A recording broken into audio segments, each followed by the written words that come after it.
we're having a little overview here by Beni. He's going to give us a little spiel on the situation. This is very much needed, so Beni has all the background. Yes. Beni, what's the story? And then we have the location of the APMB, the Altiplano Puna magma body, that has like something like 15 kilometers thick here and just like 4 kilometers here.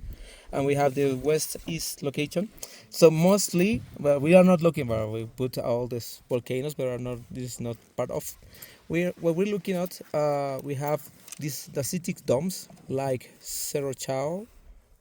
We have the Chillahuita. We have now Cerro Pabellon that is mostly here.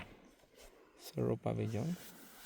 Okay, and what we have is all these domes have more or less 100 kilo years, more or less.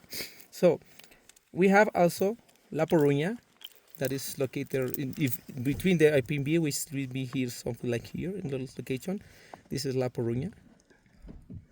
That's the mafic synthetical. That has more or less the same. Yes, La Coruña. which is exciting because it's very basaltic. Yeah, this is andesite, basaltic. Exactly. Yeah, so. but what is fine is because we have mafic enclaves, which diminishes. Here we have just a little bit, and there's no mafic enclaves in Chillahuita or neither in La Torta. So you don't have mafic enclaves. So what we hypothesize with Osvaldo as well is that the same mafic flows that come here to form La Coruña stuck here in the between the APMB and mix it to give rise to the domes. So you have a lot of space here to mix.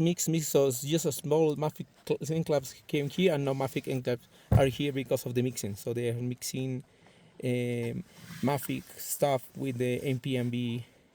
So you don't have mafic enclaves here. You have little small ones here, or just a few, and you have a lot of mafic enclaves here in Cerro Pabellon. That's what we were with Nikita looking for. So mafic, and it should be that there should be difference between the mafic enclaves, and there should be some similarities between La Coruña and the mafic enclaves of Cerro Pabellon.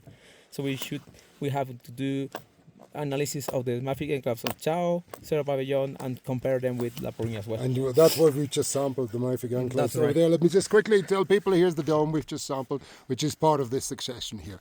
So, but Beni, be so kind, tell us a little bit, and particularly for our viewers, what's the significance of those mafic enclaves? What are you going to do with them? Now, the significance is that there could be the triggering of this Yes, stuff, and there very could be much so. there could be the triggering of the MPMB, and probably the eruption of the mafic, the huge igneous flows here in the Altiplano Puna magma body, because we have here is located the APMB. This is the APBC area. This is where we have like 50,000 kilometers square of igneous. So there's a lot of igneous here, and it's going down to be that the mixing between mafic stuff coming from the mantle give rise to the APMB, and then that's the significance, because it's easier for the mafic magma to come up at the flanks, at the sides, right. And then we have this. I think we had this paper called The Great Escape previously, where we described a few of those. But of course, work is ongoing, and they can travel they can bypass this main, and therefore we get a signal from what's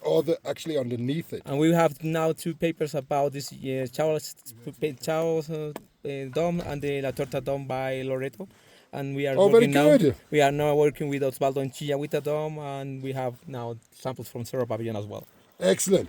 I think Beni deserves a little applause from the students. What do you think? Thank you, Beni. All the best. Great summary.